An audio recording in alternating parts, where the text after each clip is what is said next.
आजाद हिंद फौज के संस्थापक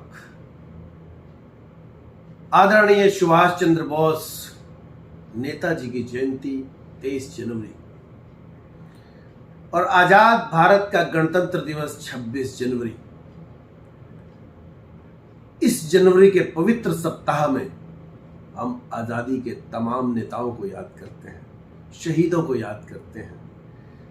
गणतंत्र दिवस पर संविधान के निर्माता डॉक्टर अंबेडकर को याद करते हैं, लेकिन बहुत ज्यादा याद किया जाता है गांधी जी को।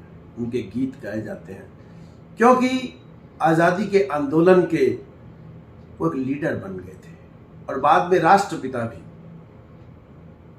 उन्होंने अपने अहिंसक रवैये से, नॉन वायलेंस एटीट्यूड से, आमरण अनशन से, भूख हड़ताल से और सत्याग्रह से बहुत बड़ी बड़ी मांगे मनवाई। बड़े प्यारे व्यक्ति थे।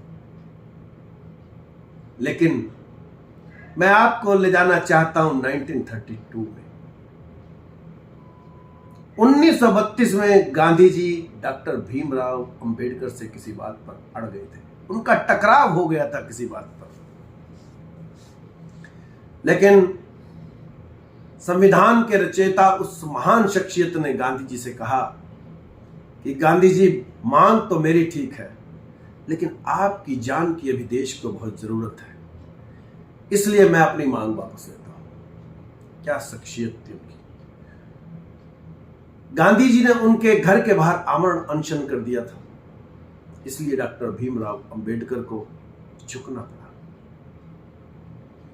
1939 में कांग्रेस अधिवेशन हुआ जिसमें सुभाष चंद्र बोस कांग्रेस के अध्यक्ष चुने गए त्रिचुरी में,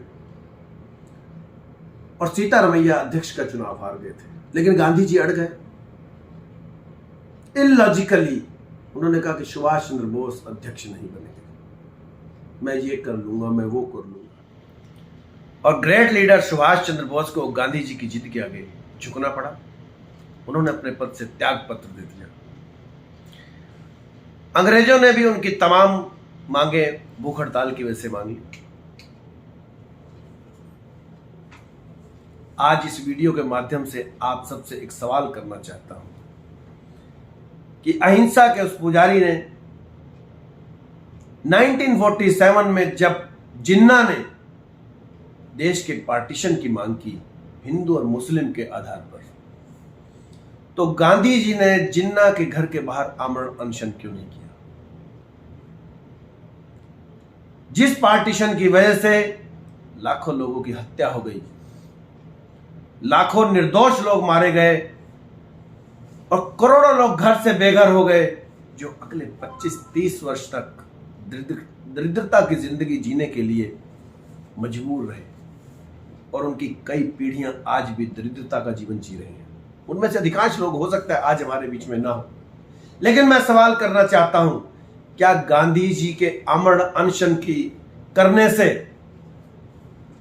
यह पार्टीशन टाला जा सकता था? ये हत्याएं टाली जा सकती थी? आज मैंने तमाम इतिहास की किताबों में से अपने इस प्रश्न को खोजना चाहा, लेकिन यह प्रश्न अनुत्तरित रहा। लेकिन मैं ये आज आपको कहना चाहता हूं कि कुछ प्रश्नों के उत्तर भले ही किताबों में ना मिले, कुछ प्रश्नों के उत्तरों को भले ही कागजों पर ना लिखा जा सके, लेकिन लोगों के दिलों में ढूंढा जा सकता है उसका जवाब। आज मैं दावे से कह सकता हूं कि भले ही नेता सुभाष चंद्र बोस, डॉक्टर भीमराव अंबेडकर देश के राष्ट्रपिता के खिताब से नहीं नवाजे गए, लेकिन उनके लोगों के दिलों में जो जगह है वो शायद राष्ट्रपिता से भी ज्यादा है और उनका सम्मान राष्ट्रपिता से भी अधिक है। यही शायद मेरे सवाल का जवाब है और बस यही कहना चाहता था आप सबसे। अगर मेरे इस प्रश्न का जवाब आपको किसी इतिहास की किताब में मिले इससे बेहतर, तो कृपया कमेंट बॉक्स में जाकर मुझे जरूर बताइएगा और उन दोस्तों को ये वीडियो जरूर शेयर कीजिए जिन्हें इन प्रश्नों के शायद जवाब मालूम हो, ताकि मैं अपनी नॉलेज को अपडेट कर सकूं। Thank you very much.